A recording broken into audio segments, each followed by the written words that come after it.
धर्म जिज्ञासु भाइयों और बहनों, भगवान महावीर ने हमारी अंतरतम की गहराइयों में झांकते हुए हमारे चित्त की भावदशा को जगाने के लिए एक बहुत सुंदर सुक्त वचन कहा है। परमात्मा महावीर कहते हैं, सोचा जानई कल्याणम, सोचा जानई पावगम। भगवान महावीर की ये बात, उनका ये सुक्त वचन श्रवण से संबंधित है। सुनने के बारे में कुछ वे बात कर रहे हैं। वे कहते हैं, सोचा जानई कल्याणम, सोचा जानई पावगम, उभयम्पि जानई सोचा जम सेयम तम समायरे। बहुत बढ़िया मार्मिक बात कही है भगवान ने। वो कहते हैं, सुनकर के अपने कल्याण को जानो।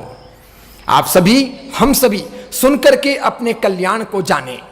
आगे भगवान दूसरी बात कहते हैं, सोचा जानई पावगम। हे आत्मन, आप सुन करके, श्रवण करके अपने पापों को भी जानने का प्रयास करो।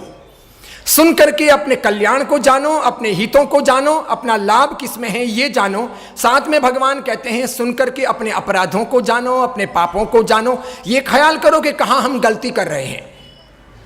उभयम्पि जानई सोचा, इन दोनों चीजों को जानने के बाद, अपने कल्याण को जानने के बाद और अपने अहित को जानने के बाद, अपने हित को जानने के बाद और अपने पापों को जानने के बाद, जम सेयम तम समायरे, जो आपको ठीक लगता हो, श्रेयस्कर लगता हो, लाभदायी लगता हो, उचित लगता हो, उसका आचरण करो।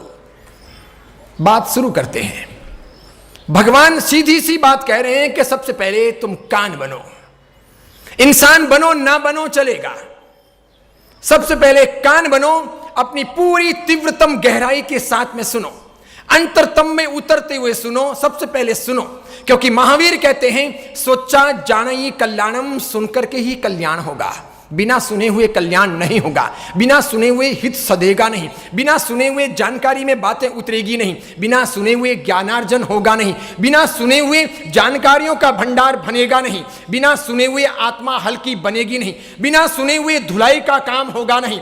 प्रवचन एक प्रहार है। साधु संत रोज 1 घंटा प्रहार करते हैं। हमारी सोई हुई चेतना को जगाने के लिए प्रहार करते हैं, उसको घड़ने के लिए प्रहार करते हैं, किसी भी प्रकार से उसको अच्छा आकार दे सकें और हम कुछ बन सकें, अपनी जिंदगी में कुछ कर सकें, इसके लिए प्रहार करते हैं। प्रवचन एजलाई के प्रहार, चोट है। ये कमजोर लोगों को बिखेरती है, तोड़ती है, झकझोरती है, नींद से उन्हें हटाती है, नई जागृति देती है। ये शब्दों के प्रहार, विभिन्न बातों के आधार पर अलग अलग कहानियों का माध्यम लेकर जब साधु संत समझाते हैं तो हमारी सोई हुई चेतना जागृत बनती है, जागती है। इसीलिए भगवान ने कहा, कुछ बनो न बनो, कुछ कर सको न कर सको, सबसे पहले कान बनो। इंसान न बन सको चलेगा, आंख ना बन सको, हाथ ना बन सको, पैर ना बन सको, कान बनो।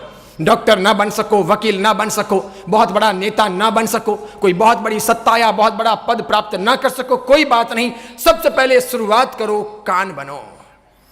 कान का सीधा संबंध सुनने से है, सुनने का सीधा संबंध मन से है, और इस प्रकार जीवन का परिवर्तन श्रवण से प्रारंभ होता है। और इसीलिए परमात्मा ने कहा, सोचा जानई कल्याणम।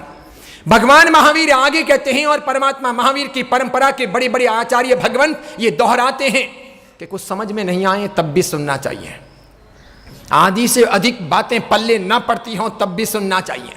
सुनते सुनते अगर प्रवचन में नींद चली आती हो तो भी प्रवचन में जाना चाहिए और सुनना चाहिए। किसी न किसी दिन ये बाहर की नींद और अंदर की नींद, ये बाहर की निद्रा और ये अंदर की निद्रा टूटेगी तो जिनवाणी से टूटेगी, प्रवचनों से टूटेगी, सुक्त वचनों के श्रवण से टूटेगी, अच्छी बातें सुनने से, और जीवन में कहीं ना कहीं वो आकार लेने से ये सब टूटेगी। इसके लिए सुनो, ना समझ में आए तो भी सुनो। मैं हिंदी में बोल रहा हूं, आप गुजराती भाषी हैं तो भी सुनो। मैं अंग्रेजी में बोल रहा हूं और आप हिंदी भाषी हो तो भी सुनो। कुल मिलाकर भगवान की 100 बातों की एक बात है कि सुनो, सुनने की परंपरा प्रारंभ करो।